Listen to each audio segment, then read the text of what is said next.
Hello students, in today's class we are going to see 4th standard Marathi lesson number 7, that is Jao Fulanच्या जगात. So in this video we are going to see question answer this chapter. So let's start. Already इसके पहले के जितने chapters हैं उनके question answer explanation सारे uploaded हैं. You can check the playlist. अब यहाँ पे एक चीज़ देखिए, खाली प्रश्नांश उत्तरे लिहा. तो यहाँ पे क्वेश्चन देखिए 3 हैं. खाली प्रश्नों के ये जो प्रश्न है उनके उत्तर लिखने हैं आपको. क्वेश्चन पूछा है ऊन सोनेरी रंगाचे कधी दिसते. ठीक है. और इंद्रधनुष्यात कोणकोणते रंग असतात. इंद्रधनुष में कौन कौन से रंग हैं. तुम्हाला निसर्गातील कोणत्या गोष्टीचे शोध घ्यावास वाटतो. एक ये है. उसके बाद ये मॅच द फॉलोइंग है. शब्द वाचा, त्यांचा वापर करून अर्थपूर्ण वाक्य तैयार करा. और इस पर क्या करना है, वाक्य बनाना है, इसको मैच करना है और ये सब का आंसर लिखना है. तो इन सब के हम पहले आंसर्स देखते हैं. यहाँ पे देखिए आंसर दिया हुआ है.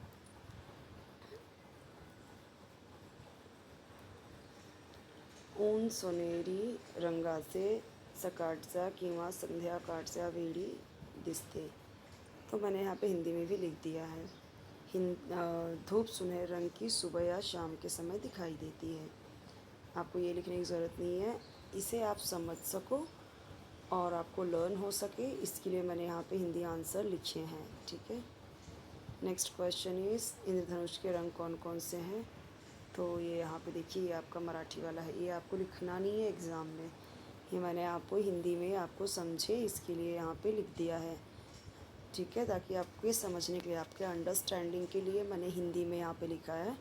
बट आंसर आपको सिर्फ मराठी वाला ही लिखना है, वर्कबुक में भी एंड एग्ज़ाम में भी. ठीक है.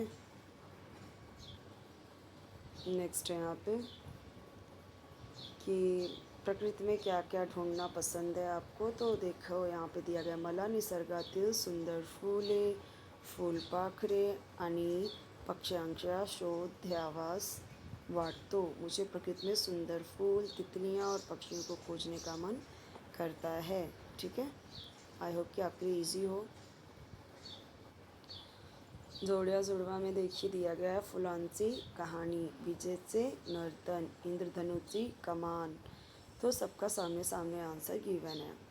शब्द वाचा, त्यांचा वापर करूँ. अब फूले, फूले का देखो आंसर यहाँ पे दिया गया है. सेंटेंस, बागेत सुंदर फूले उमलली आहेत. मीन्स बगीचे में सुंदर फूल खिले हैं. मैं वापस से बता रही हूँ, हिंदी वाला आपको नहीं लिखना है. ठीक है. हिंदी वाला सिर्फ समझने के लिए है. नेक्स्ट इज़ वारा. सकाळचा थंड वारा मनाला आनंद देतो. यानी सुबह की ठंडी हवा मन को आनंद देती है. चंद्र, रात्रि आकाशात सुंदर चंद्र दिसतो. रात में आकाश में सुंदर चांद दिखाई देता है. अब नेक्स्ट यहाँ पे देखिए, विचार करा व सांगा. फुलांच्या जगात तुम्ही गेलाल तर काय मजा कराल. अगर फूल के जगत में, फूल के संसार में तुम गए तो क्या मज़ा करोगे. और आकाश में चंद्र, सूरज, तारे, ये तुम्हें क्या पसंद है और क्यों. तो वो उसका आंसर लिखना है. तो ये दो का आंसर भी बताती हूँ मैं आपको. फिर इसके बाद इसमें से जो वेगड़ा शब्द है उसे आपको सर्कल करना है और उसको लिखना है. ठीक है. और ये जो झाड़ दिए गए हैं जैसे आम, तो ये आम हो जाएगा, ये फणस हो जाएगा. ठीक है. ये जामुन हो जाएगा. और इसमें भी एक फ्रूट का एक झाड़ का नाम आएगा. तो पहले ये पेज का हम आंसर देख लेते हैं. ये वाला पूरा इसका आंसर समझते हैं. देखिए यहाँ पे दिया गया आंसर, फुलांच्या जगात गेल्यावर मी सुंदर फुले पाहीन, फुलपाखरांच्या मागे धावेन, पक्ष्यांचे गाणे ऐकेन आणि हिरव्या गवतावर खेळेन. यानी फूलों की दुनिया में जाने पर मैं सुंदर फूल देखूंगी. अगर आप लड़का हो तो ये लिखना है, लड़की हो तो ये लिखना है. कोई एक इसमें से लिखना है. लड़का हो तो ये, लड़की हो तो ये, लड़का हो तो ये, लड़की हो तो ये, लड़का है तो ये, लड़की है तो ये. कोई एक लिखना है इसमें से. ठीक है. फूलों की दुनिया में जाने पर मैं सुंदर फूल देखूंगा या देखूंगी. तितलियों के पीछे दौड़ूंगा या दौड़ूंगी. पक्षियों का गीत सुनूंगी और हरी घास पर खेलूंगी. इतना तो आपको समझ में आ गया होगा ना कि लड़के के लिए गा गा गा ऐसे आएगा, लड़की के लिए गी गी गी. ठीक है. नेक्स्ट है यहाँ पे मला चंद्र आवडतो कारण रात्रि आकाशात चमकणारा चंद्र खूब सुंदर दिसतो। तो मुझे चाँद पसंद है क्योंकि रात में आकाश में चमकता हुआ चाँद बहुत सुंदर दिखाई देता है। तो इन तीनों में से इसने चाँद बताया है। मैंने आपको ये आंसर दिया है। आप सूर्य बता सकते हो, तारे बता सकते हो, ठीक है, जो आपको पसंद आए वो बता सकते हो। अब एक चीज़ ध्यान देना, आपके टीचर्स हो सकता है सूर्य के बारे में लिखवाए, हो सकता है तारों के बारे में लिखवाएं, but it's depend on you. आपके आंसर्स वैरी कर सकते हैं। जो खुद से आंसर्स लिखने होते हैं वो आप अपनी मनपसंद लिख सकते हो।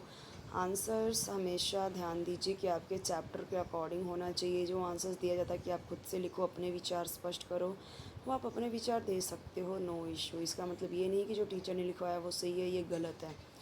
आंसर गलत सही नहीं होता। लैंग्वेज में गलत सही कब होता है? जब आपने ग्रामर में मिस्टेक किया है, जब आपने चैप्टर में पूछा कुछ और गया है, आपने आंसर्स कुछ और दिए, तो रॉन्ग होते हैं। अगर एक आध लाइन आगे पीछे है, ज़्यादा है, कहीं कहीं कम है, इसका मतलब ये नहीं कि आंसर्स रॉन्ग हैं, ठीक है। आपके टीचर जो लिखवाया सिर्फ वो सही है और जो मैंने यहाँ पे दिया वो रॉन्ग है, ऐसा कुछ भी नहीं है। जो भी चैप्टर्स हैं उसके अकॉर्डिंग ही मैं आपको आंसर्स दे रही हूँ, आपके लैंग्वेजेस के, हिंदी, इंग्लिश, मराठी के। वो चीज़ ध्यान दीजिए कि लैंग्वेज का जो आंसर होता है वो वैरी करता है। आप पर्सन टू पर्सन वो उनके अलग अपने तरीके से आंसर थोड़ा सा मॉडिफाई करके लिख सकते हैं, क्योंकि आपको जब अनसीन पैसेज आता है या स्वमत अभिव्यक्ति आती है या खुद से लिखने के लिए आता है, ओन आंसर्स में लिखने को आता है, तो वहाँ पे रटाया नहीं चलता। वहाँ पे आपको चैप्टर पढ़ना होता है, पैसेज पैराग्राफ पढ़ना होता है और उसके अकॉर्डिंग आंसर्स देने होते हैं। तो ये हमेशा ध्यान दीजिए कि लैंग्वेज के आंसर्स हमेशा आपको चैप्टर के अकॉर्डिंग देना होता है, ठीक है। थोड़ा का हाँ, लेकिन अगर पूछा गया है 2 लाइन में आंसर लिखो और वो 2 मार्क्स का आंसर है, तो आपको एटलीस्ट 2 to 3 लाइन्स लिखने होते हैं। अगर 1 सेंटेंस का आंसर है तो आप अगर एक शब्द में आंसर लिख के आ जाओगे तो आपको मार्क्स भी आधा ही मिलेगा, ठीक है। वो चीज़ ध्यान देना हमेशा कि कितने में बोला जा रहा है लिखने के लिए, एक लाइन में या एक शब्द में, ठीक है। मार्क्स कितने मार्क्स का है, तो अगर 4 मार्क्स का है तो कम से कम उसमें 4 लाइन तो होनी चाहिए, 5 लाइन तो होनी चाहिए, है ना। ऐसे कभी कभी 4 मार्क्स का आपको बोल दिया निबंध, तो अब निबंध कितना होना चाहिए? निबंध कम से कम आपको 10 से 15 लाइन, 8 से 10 लाइन, जितना उसमें बोला हो कि 8 से 10 लाइन में निबंध लिखो। तो ये चीज़ें ध्यान दो कि क्वेश्चन कैसे पूछा जा रहा है। हमने अभी ये दोनों आंसर्स देख लिए हैं, राइट। अब हम देखेंगे नेक्स्ट। आकाश, निर्झर, ऊन, इमारत, ये सारे क्या हैं? नेचुरल हैं। ये क्या है? मैन मेड है। तो मैन मेड है क्या? ये वेगड़ा शब्द है, वो रख दिया। फूले, पाने, घरे, फड़े। अभी फूल, पत्ता, फल, ये सब क्या हैं? ये सब भी नेचुरल हैं, पेड़ के घटक हैं। घर क्या है? अलग है, तो ये लिख दिया।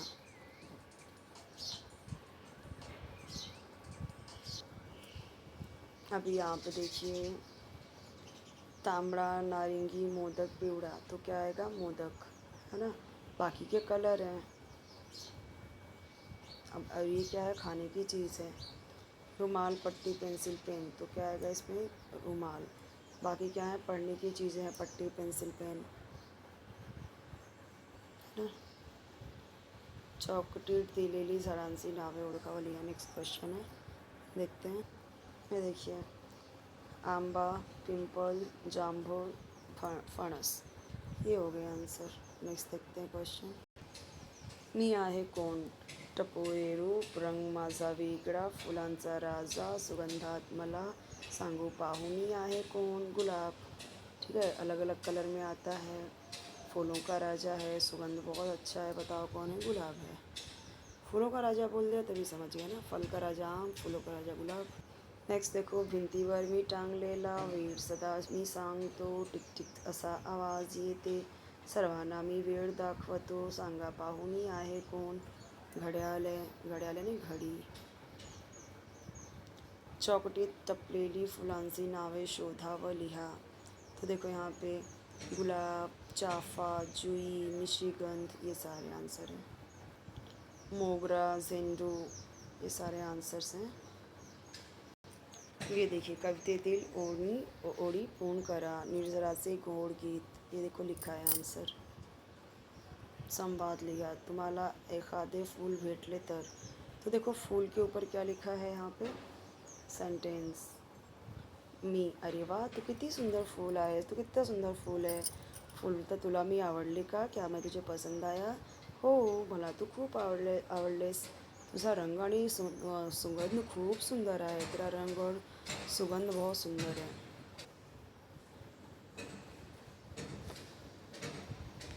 फूल बोलता है माझे संरक्षण करशील ना, तो बोलता है मेरा संरक्षण करोगे ना। हो, मी तुला कधी तोडणार नाही आणि तुझी काळजी घेईन, तुझे कभी तोडूंगा नहीं। तो नेक्स्ट यहाँ पे क्वेश्चन है, तुमच्या परिसरातील फुलांची माहिती मिळवून त्यांचे वर्गीकरण करा। तो वास येणारे फूल है, तो देखो ये अलग अलग फूल, यानी जिससे महक आ रही है वो, और जिससे महक नहीं आ रही है वो कमल है, सूर्य फूल है, झंडू है। इनसे कोई महक नहीं आता और उनसे महक आता था। बाहर भर फुलणारी फूले, गुलाब, झंडू, जासवंद, मोगरा, जो बाहर तक फूलता है। लाल रंगाचे फूले तो गुलाब, जासवंद, कनेर, ये सब लाल रंग के फूल हैं। ठीक है। पाठ से संदेश क्या मिल रहा है, निसर्ग आपला खरा मित्र आहे। फुले, झाडे, पक्षी, आकाश आणि इतर नैसर्गिक गोष्टीचे सौंदर्य अनुभवून आपण निसर्गाचे संरक्षण केले पाहिजे। अब हम एक बार टेक्स्ट बुक में देख लेते हैं क्या क्या क्वेश्चन छूट रहा है। ये हो गया, ये भी हमने देखा, मी आहे कौन, दो था, एक घड़ी, एक गुलाब। उसके बाद ये जो फूल के नाम आए, तो ये हो गया, झंडू हो गया, वहीं पे बताया था। ठीक है। और ये हो गया निशिगंध, यहाँ पे ये हो गया, एक और है यहाँ पे मोगरा, ये हो गया, है ना। सदाफूली, ये भी एक फूल है। जूई, ये हो गया, है ना। बहुत सारे फूल हो गए। तो ये हमने देखा, इसका आंसर मैंने दिया था वहाँ पे। फिर इसे पूरा किया था मैंने, ये दोनों पोएम को। संवाद लिखा, एक बार फूल से भेंट ले तो क्या क्या था। और यहाँ पे अलग अलग फूल, जिसमें वास आती है, जिसमें वास नहीं आती है, वर्ष भर जो फूलते हैं, लाल रंग के फूल, ये सब मैंने लिख के दिया आपको वहाँ पे। अब नेक्स्ट चैप्टर है आपका प्रवास, मेट्रो प्रवास। ये हम देखेंगे नेक्स्ट वीडियो में। ठीक है। सो इसके अलावा आपको कोई वीडियो चाहिए कमेंट सेक्शन में बताइए। चैनल जरूर सब्सक्राइब कीजिए, वीडियो लाइक कीजिए, फ्रेंड्स के साथ शेयर कीजिए। ठीक है, ताकि उन्हें भी हेल्प मिले।